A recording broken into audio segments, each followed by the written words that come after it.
Welcome.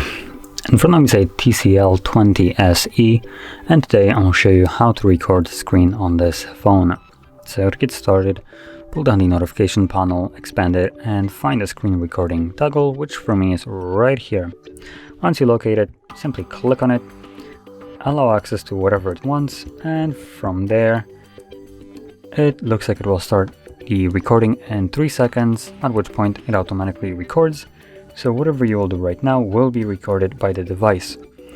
And once you've finished, simply click on this once more, the red square, and this will automatically save the recording to your gallery application. Now let me quickly find my gallery. Oh, there we go. And there is the screen recorder, or recording.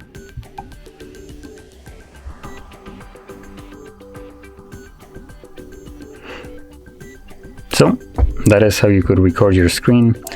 And if you found this video helpful, don't forget to hit like, subscribe, and thanks for watching.